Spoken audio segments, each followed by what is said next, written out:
After covering my top 10 SNES games, it seems only fair to do the same for the Super Nintendo's direct rival, the Genesis. In case you didn't know, in Japan and Europe, the console is also known as the Mega Drive. Well, enough pointless trivia, let's get on with the show. This list of favorite games is based on my own personal opinion, which naturally not everyone will share. To keep things interesting, I've restricted myself to only selecting one game from any particular series. I have to say it was very tough choosing 10 games, as there are so many excellent titles out there. The screams of the games that didn't make it still haunt me at night.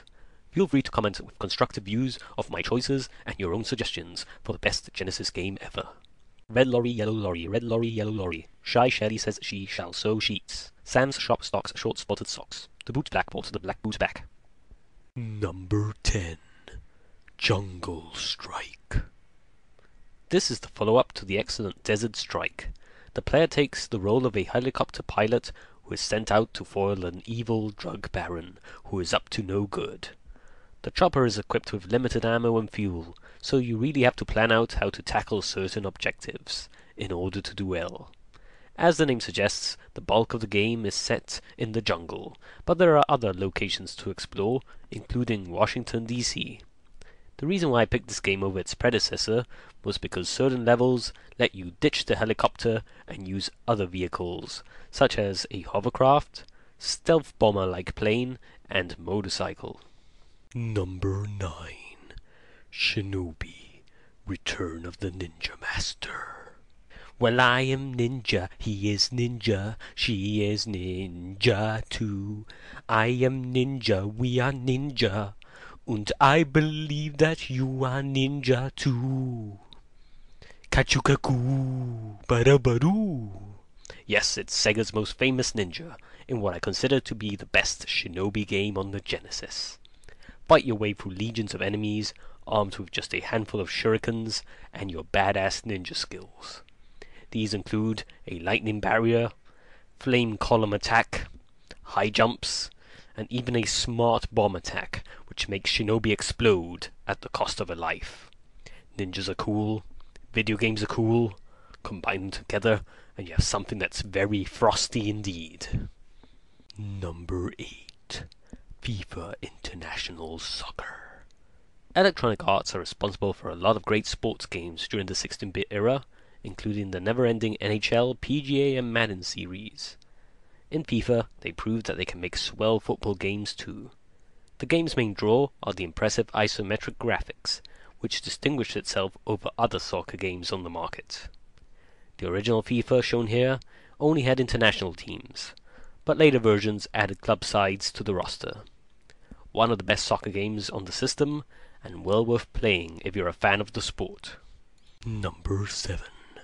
Sensible Soccer. Yep, another soccer game, but don't worry, you won't be seeing any more for the rest of the top 10. FIFA and Sensi may both be based on the same sport, but they both play radically different. Fast and Furious, at times this feels like a game of pinball. The ball doesn't stick to the player's feet, so dribbling takes skill, and a good passing game is necessary to create goal-scoring chances. After kicking the ball, it's possible to apply after-touch, which results in some wicked banana shots and spectacular goals. This may not be the best-looking or most realistic soccer game around, but in terms of gameplay, Sensible Soccer is top of the league. Number 6. Fantastic Dizzy. Dizzy was one of my favorite video game characters back when I owned an Amstrad, so of course I had to include this Genesis game in this top 10. A tribute to earlier Dizzy titles, this adventure game features a lot of characters and puzzles from the old Dizzy games. Players guide the somersaulting egg in his quest to defeat the evil wizard Zax. My only gripe is that the game takes hours to finish, but doesn't have a save feature. Other than that, Fantastic Dizzy is fantastic. Some would even call it excellent. Number 5. Golden Axe. In this conversion of an arcade hit, players take the role of a dwarf, barbarian, or Amazon, and set off to put an end to the evil Death Adder.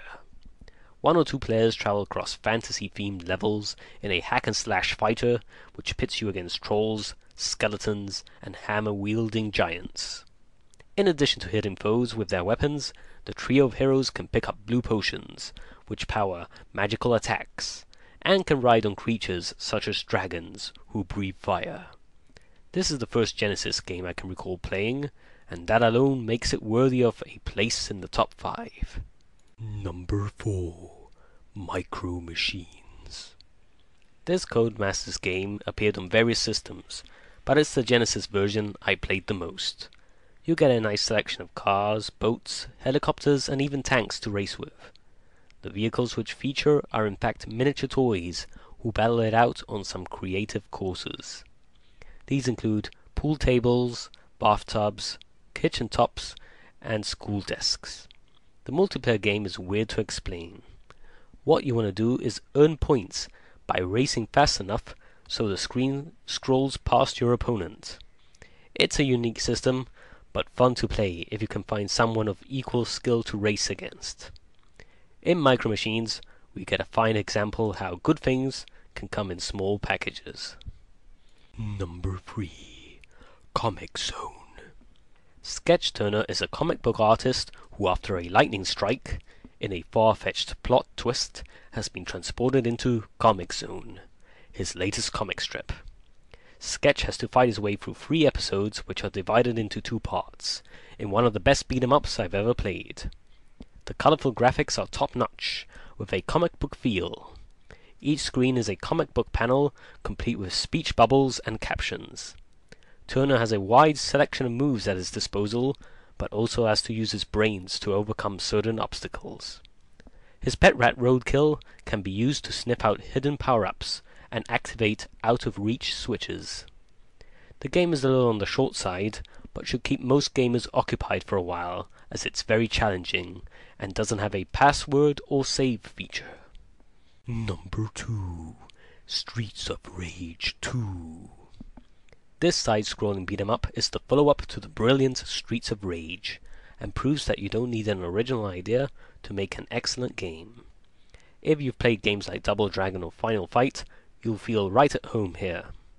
Axel and Blaze from the first game return to pound an army of thugs, with the aid of 2 new characters. Wrestling Beefcake Max is the powerhouse of the group, while Skate accommodates players who prefer agility over strength. Compared to the original, Streets of Rage 2 boasts superior graphics and has special moves, which gives each character a more unique feel.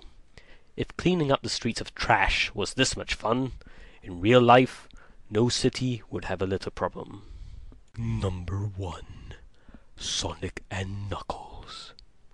In Sonic, Sega have one of the greatest video game characters ever. As the title suggests, this game allows you to play as the speedy blue hedgehog, or Knuckles, who was introduced in Sonic 3.